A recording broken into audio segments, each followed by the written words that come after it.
Welcome to MMC news. SLN marketing private limited వారి మరొక అద్భుతమైన వెంచర్ బొడగాల టౌన్షిప్. ఆహ్లాదకరమైన వాతావరణంలో దినదిన ప్రవర్ధమానంగా అభివృద్ధి చెందే ప్రదేశంలో అందరికీ అందుబాటు ధరల్లో Tirupati to Venkatagiri highway facing venture. Anjaneyapuram వద్ద అన్ని డెవలప్మెంట్స్ తో ఇప్పుడు మీకోసం వెలిసింది Bodagala township. Entrance arch and gate, electricity supply and street lights, open drainage system, layout around compound wall, avenue plantation, water connection for each plot, beautiful park area, children's play area and games. 3 years free maintenance తో Bodagala township మీకు స్వాగతం పలుకుతోంది. నిరంతరంగా అభివృద్ధి చెందుతున్న IIT, IISER, DRDO project మరియు 440 ఎకరాల TTD employees layout international airport కు దగ్గరగా Apache India company, CMR eco green private limited company మరియు మన్నవరం ప్రాజెక్టులకు కూతవేటు దూరంలో వెంకటగిరి టౌన్ కి అత్యంత సమీపంలో తక్షణమే ఇల్లు కట్టుకునే విధంగా టుడా అప్రూవల్స్ తో 100% వాస్తు కలిగి బొడగల టౌన్షిప్ మీకోసం సిద్ధంగా ఉంది. ఇవే కాకుండా 1 కోటి రూపాయల కస్టమర్స్ లక్కీ టిప్ ధమాకా కలదు. ప్రతి ప్లాట్ బుకింగ్ పై 10,000 రూపాయల నుంచి 50,000 రూపాయల లక్కీ డిప్. ప్రతి ప్లాట్ అగ్రిమెంట్ పై 20,000 నుండి 2 లక్షల రూపాయలు గెలుచుకునే అవకాశం. ప్రతి ప్లాట్ కు 10 రోజుల్లో పేమెంట్ కడితే రిజిస్ట్రేషన్ ఫ్రీ.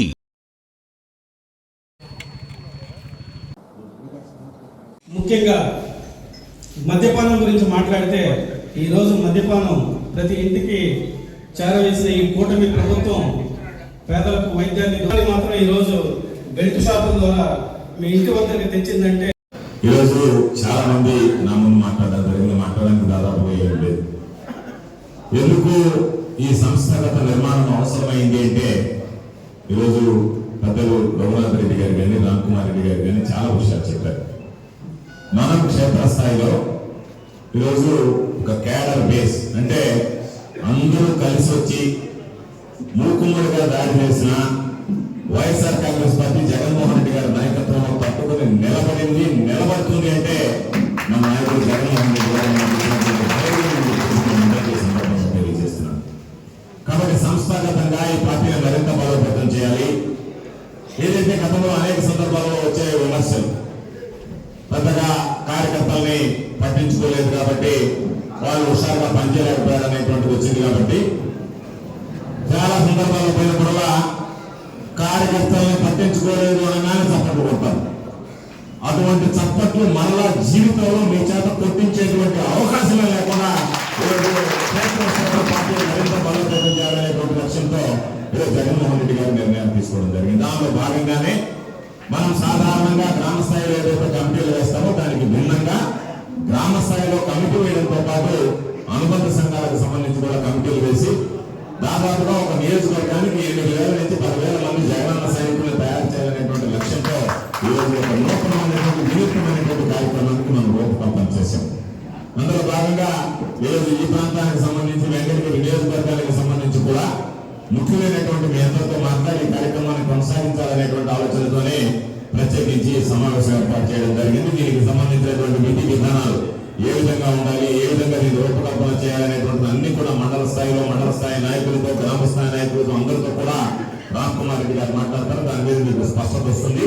దాని ప్రకారం మా విన్నపం ఏమిటంటే దీనిని ఏదో మామూలుగా జాబు చేయకుండా, ఎందుకంటే వెంకటగిరి నియోజకవర్గం ఇప్పటిదాకా ఎవరిని పట్టించుకోలేదు. మనం రాష్ట్రంలో ఈ కమిటీలు దాదాపుగా జగనన్న డిసెంబర్లో పూర్తి చేయాలన్నారు. మరలా అట్లా తెచ్చుకుంటూ ఫిబ్రవరి 15 డెడ్ లైన్ అని చెప్పాడు. ఎందుకు పెద్దగా దీని గురించి పట్టించుకోలేదంటే మెడికల్ కళాశాల ఇష్యూ వచ్చింది.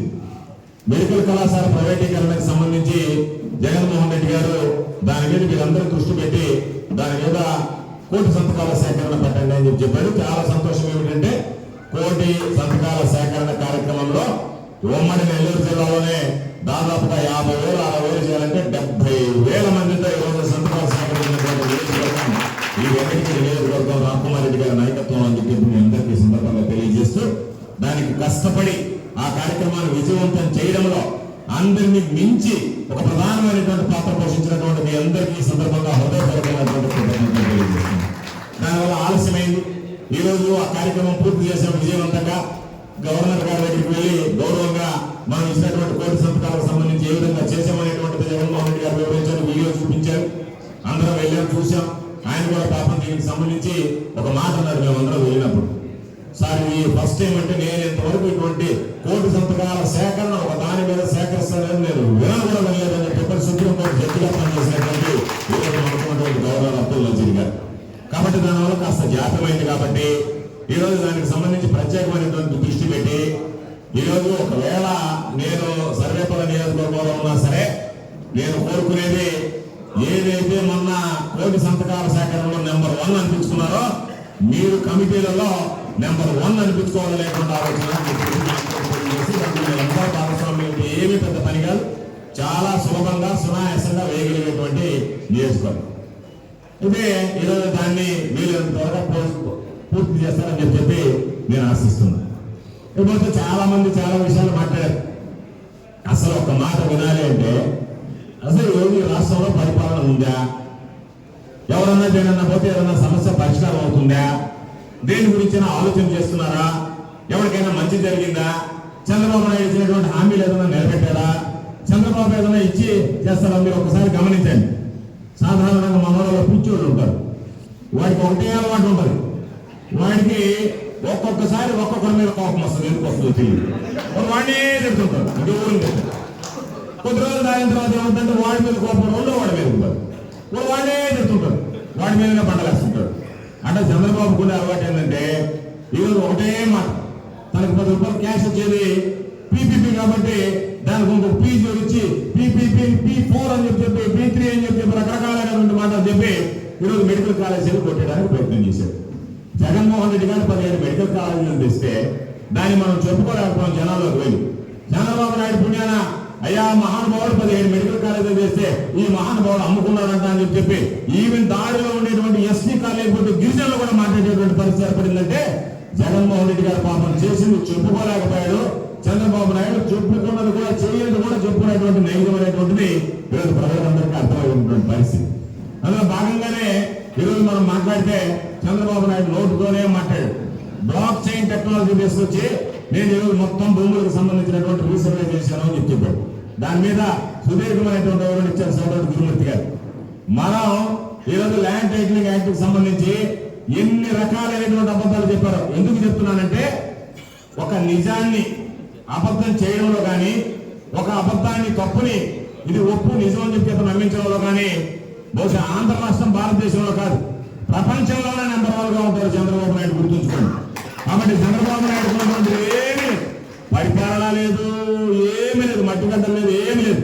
చంద్రబాబు నాయుడు దగ్గర ఉన్నటువంటి గొప్పతనం ఏంటంటే ఏదైనా సరే ఇది మనం మాట్లాడితే జనాలు మనల్ని అసహ్యంగా అనుకుంటారని ఏమీ అనుకోరు. అసహ్యాన్ని జయించినటువంటి వాడు చంద్రబాబు. అందుకని చంద్రబాబుకి అసహ్యమైనటువంటి వాడు. కాబట్టి అసహ్యాన్ని జయించినాడు కాబట్టి ఏదైనా మాట్లాడగలరు, ఎవరి గురించైనా మాట్లాడగలరు, దేనైనా తన ఖాతాలో వేసుకోగలరు. ఈరోజు మనం ఒక్కసారి ఆలోచన చేస్తే చంద్రబాబు దేవుడు చెప్పారు, చంద్రబాబు నాయుడుకి ఏమైనా పైన ఉండేటువంటి వాళ్ళ నాయన ఏమైనా దిగుడు చెప్పాడు ఒక ఖర్చు నాయుడు మనకు తెలియదు. కానీ ఒరిజినల్ డాక్యుమెంట్లు మీకు ఎవరంట అని చెప్పి ఎవరు చెప్పారు అన్నమాట? ఎక్కడ జరిగింది అని ఒక అద్భుతమైనటువంటి కల్పన సృష్టించి జగన్మోహన్ రెడ్డి గారిని ఎదుర్కోలేక అన్ని పార్టీలు ఒకటైనా ఏదో ఒక విధంగా రైతులు వ్యతిరేకత తీసుకురావాలనేటువంటి ఒక దుర్మార్గమైనటువంటి ఆలోచనతో మీకు ఒరిజినల్స్ అక్కడ పెట్టుకుంటారంట, జెరాక్స్ కాపీలు ఇస్తారంట అని చెప్పి ప్రచారం చేసింది మీరు. ఓ పద్ధతి ప్రకారం దాన్ని నీరుగా ఇచ్చింది మీరు.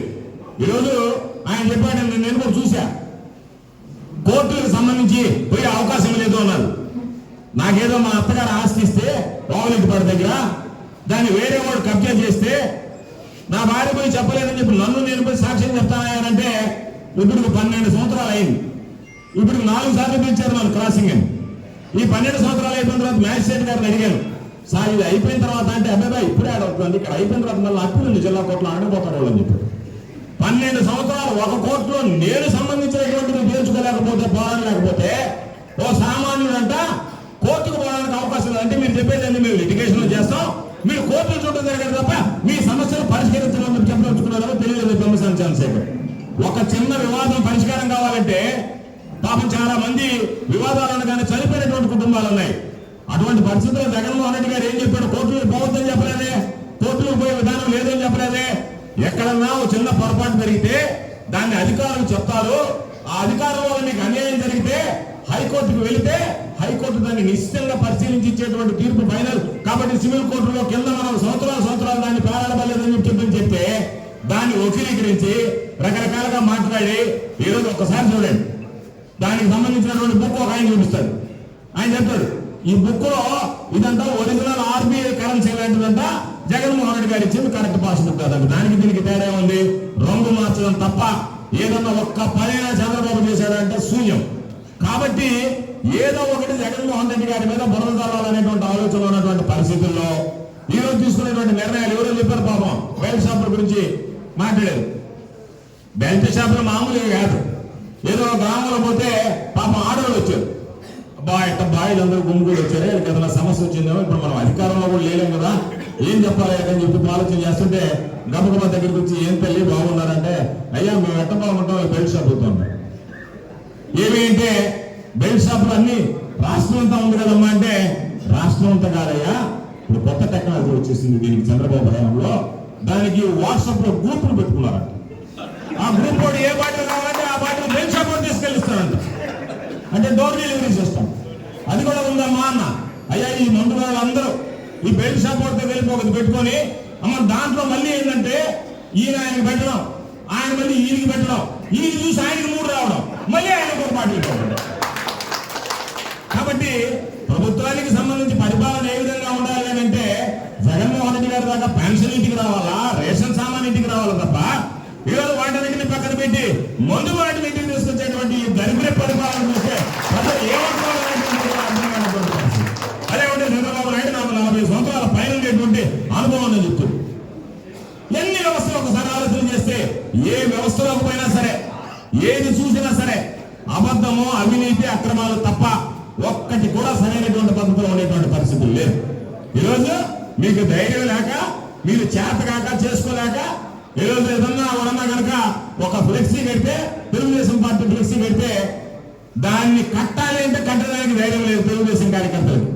కట్టించేది ఎవరు? పోలీసుల మధ్య ఉండి కట్టిస్తారు. ఏదైనా వైఎస్ఆర్ కాంగ్రెస్ పార్టీ వాడు ఫ్లెక్స్ తీస్తే, ఫ్లెక్స్ కడితే ధైర్యం అంటే తెలుగుదేశం పార్టీ వాడు చెప్పమన్నాడు, పోలీసులు గమ్ముకున్నాడు, తేల్చుకుంటాను ఈ జిల్లాలో ఎవరైనా సరే వైఎస్ఆర్ కాంగ్రెస్ పార్టీ వాడు ఫ్లెక్స్ కడితే దాన్ని ఇప్పించేటువంటి ధైర్యం మీకు లేకపోతే తెలుగుదేశం వాళ్ళకి పోలీసులు పంపిస్తారా? అదేమంటే ఈ మధ్య చెప్పారు, అయ్యా ఈ విధంగా ఒక ఫ్లెక్స్ కట్టారు పదవపూర్ మండలం అంటే ఎస్ఐపీ దాన్ని ఇప్పాలా అన్నాడు. నాకు ఒక ఫోన్ చేశారు, సాధారణంగా నేను ఫ్లెక్స్ విషయాలు పట్టించుకోండి, అయ్యా మేము కట్టినటువంటి ఫ్లెక్స్ ఇమ్మంటున్నాడు అంటే, ఏమయ్యా ఎందుకు తీయాలి ఫ్లెక్స్ అంటే ఆ ఎస్ఐ చెప్పాను అతను చిన్నగా, చచ్చిపోతున్నాను సార్ నేను, దానిని సోమిరెడ్డి ఆ ఊర్లోకి వచ్చేటప్పటికి ఆ ఫ్లెక్స్ కూడా నా ఊర్లో రాయకొని చెప్పాను. అది ఎవరు ఇప్పారా? ధైర్యం ఉంటే సోమిరెడ్డి చెప్తారా, లేదనుకుంటే మీరు ఇప్పుతారా తెలుగుదేశం వాళ్ళు ఇప్పాలి తప్ప నీకేమో సంబంధమా? నీకు ఆ ఊర్లో ఎక్కడ ఫ్లెక్స్లు లేవా అంటే, సార్ ఏదైనా సమస్య వస్తుందేమో అని చెప్పి. సమస్య ఎవరితో వస్తుంది? పోలీసులతో వస్తుంది, అధికారులతో వస్తుంది సమస్య. ఎవరితో వస్తుంది సమస్య? ఎవరమ్మన్నా ఒక వాట్సాప్ లో సోషల్ మీడియాలో పోస్టింగ్ పెట్టాడు, వాడు అన్ని కూడా పెట్టలే, కొన్ని పెట్టాడు, పెట్టిన మెసేజ్ ఫోన్ చేసి అబ్బాయి ఒకసారి స్టేషన్కి రమ్మన్నా, వాడు డిలీట్ చేసినాడు, ఫోన్ అయిపోయింది. మళ్ళీ ఏడుగా చూసి ఎన్ని పెట్టి డిలీట్ చేశాడు అని చెప్పి ఏమైనా వాడికి ఫోన్ చేశా, ఎందుకు డిలీట్ చేసామని చెప్పి నాకు అనుమానం వచ్చేది. సార్ పెడతా ఉన్నాను, మధ్యలో ఎస్ఐ గారు ఫోన్ చేసి స్టేషన్ దగ్గర రమ్మంటే ఎందుకు లేని చెప్పి పాపేశాను చాలా పెట్టా ఏమవుతుందని చెప్పి చెప్పాడు.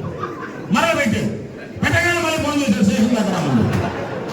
ఎందుకు రావాలండి అని చెప్పి అడిగితే దానికి సంబంధించి ఏమో తెలియదు రమ్మన్నారంటే నేనే ఫోన్ చేశాను, ఏం పనుంది చెప్పండి తీసుకొని వస్తాను ఆ పిల్లలు స్టేషన్కి, ఏదో అడిగేది అడగండి నేను.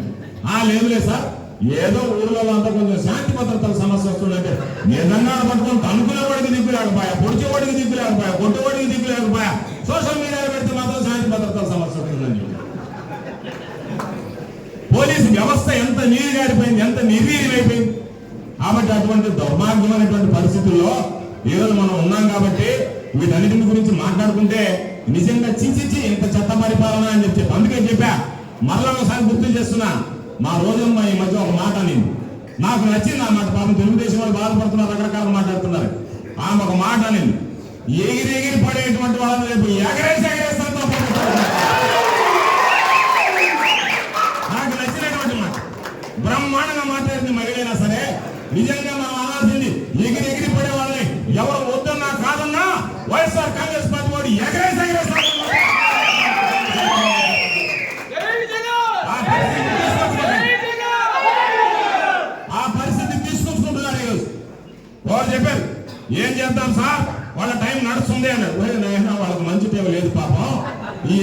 వాళ్ళందరికీ బ్యాడ్ టైం రా ఇది. ఈ రోజు ఎగిరెగిరి పడుతున్నారంటే రేపు ఎంత ఇబ్బందులు పడతారో ఒకసారి ఆలోచించమని మరలా మీ అందరికీ చెప్తున్నాం. ఈ రోజు మాట్లాడి వదిలిపెట్టేది ఉండదు.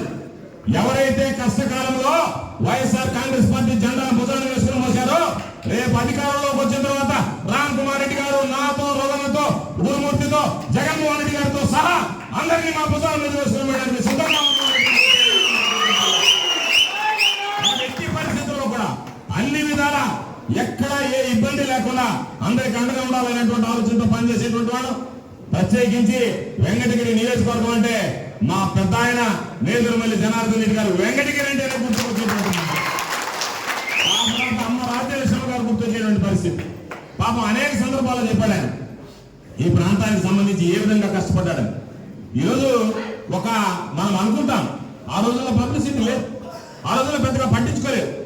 ఆయన చెప్పినటువంటి విషయాలు ఏ విధంగా అయితే రామాయణము, మహాభారతము, బైబిల్, ఖురాన్ లాగా చదువుతామో ఆయన చెప్పినటువంటి విషయాలు బహుశా ఏదన్నా ఒక పుస్తకం రూపంలో నేను అభిప్రాయపడుతున్నా, రామ్ కుమార్ రెడ్డి గారికి చెప్తున్నా, ఆయన అభిప్రాయాలు కన్నా క్రోడీకరించి ఒక పుస్తక రూపంలో తీసుకొస్తే రాబోయేటువంటి తరాల్లో ఔత్సాహిక రాజకీయవేత్తలు అందరికీ కూడా ఉపయోగపడే ఉంటుంది. ఎన్ని రకాలైనటువంటి కార్యక్రమాలు చేసి చెప్పలేదు ఆ రోజు మీడియా లేదు. ఈరోజు పాపం చంద్రబాబు నాయుడు చెప్పినటువంటి హైటెక్ సిటీకి ఫౌండేషన్ వేసినటువంటి ఆయన ఎమ్మెల్యేలకు సంబంధించి నిధులు వాళ్ళ నియోజకవర్గ అభివృద్ధికి ఎమ్మెల్యే ఎక్కడికైనా వెళ్తే చేతులు పట్టుకుని కూర్చుంటున్నాడు. ఒక్క రూపాయి కూడా నిందించేటువంటి పరిస్థితి లేదు. సమస్యను ఈయన వస్తున్నాడు.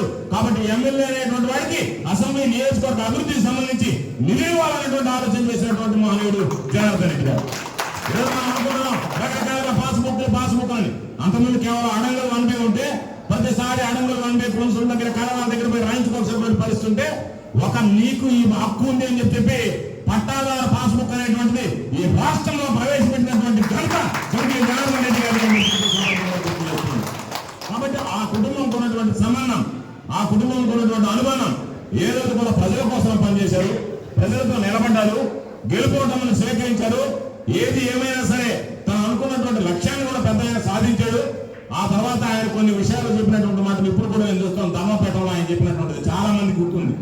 ఆయన ఒక మాట చెప్పాడు, అప్పటికి ఇప్పటికీ తేడా ఏంటి అంటే, అయ్యా ఎప్పుడైనా గ్రామానికి పోతే ఆ గ్రామంలో వాళ్ళు మా ఊరికి ఏదైనా చేయమని అడిగేవాళ్ళు. ఇప్పుడు గ్రామానికి పోతే నాకేం చేసామని అనుకున్నారు, అదే తేడా అని చెప్పారు. ఇప్పుడు అది కూడా పోయింది. అంతకుముందు ఆయన అడిగినప్పుడు ఒకరికే చెప్పారు అమ్మాయి ఇంటికి ఒకటని. ఇప్పుడు ఇంటికి ఇద్దరు తయారయ్యారు. ఒక వైఎస్ఆర్సీపీలో ఉండదు, ఒక తెలుగుదేశంలో ఉంటారు. అంటే అతి తెలివితేటలు ఎక్కువైపోయాయి. ఏదో ఒక విధంగా మనం ఏదో ఒక విధంగా ఎవరు అధికారంలో ఉంటే వాళ్ళ దగ్గర మనం వాళ్ళ ప్రాంతం సంపాదించుకోవచ్చు అనేటువంటి అటువంటివి ఏమీ జరగవు. ఎవరిని కూడా ఒకటే గుర్తుపెట్టమండి, కష్టకాలంలో ఎవరైతే ఈ పార్టీలో ఉన్నారో జగన్మోహన్ రెడ్డి గారి నాయకత్వాన్ని బలపరిచారో. ఎందుకు ఈ మాట చెప్తున్నాను అంటే, పోరాటం చేతకానటువంటి వాడు, ధైర్యం లేనటువంటి వాడు, దమ్ము చాలనటువంటి వాడు, అయ్యా నేను వదిలిపెట్టి వెళ్ళిపోతున్నాను ఈ పార్టీతో అని చెప్పి చంద్రబాబు నాయుడు దగ్గర శరణు వచ్చినా ఈ రోజు ఒక్క పిలుపుతో ఇంతమంది ధైర్యంగా ఈ సమావేశానికి రాగలిగారంటే మీరు కదా అసలైనటువంటి సిద్ధమైనటువంటి. కాబట్టి మీరు కదా రేపటి రోజు ఈ పార్టీని నడిపించి నడపాల్సినటువంటి వాళ్ళు. కాబట్టి ఈ రోజు మీ అందరికీ సంబంధించి ఏదో అని కాకుండా ఒక జగన్మోహన్ రెడ్డి గారి ఆలోచన, అందరికీ ఈ కార్యక్రమానికి సంబంధించి ఐడెంటిటీ కార్డులు ఇవ్వాలి. రేపు ఆ కార్డు వేసుకుని వెళ్ళినటువంటి వాళ్ళు మండలాఫీస్కి వెళ్ళినా ఎక్కడికి వెళ్ళినా సరే ఇతరులు శశిమైనటువంటి వైఎస్ఆర్ కాంగ్రెస్ పార్టీ కార్యకర్త అది రవాణా చెప్పినట్టుగా కలకత్తాలో ఉండేది, కమ్యూనిస్ట్ పాలసీలో ఉండేది.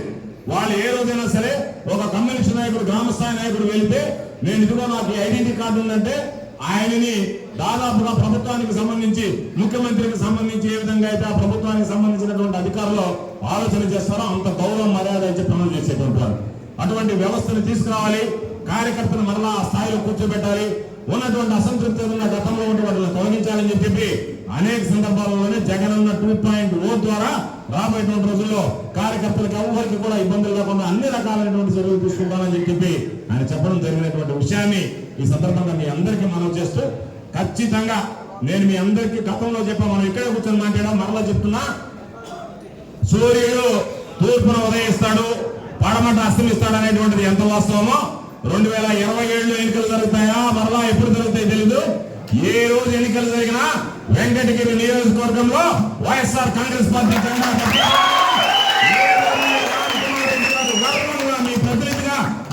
నిలబెట్టడం ఖాయమనేటువంటి విషయాన్ని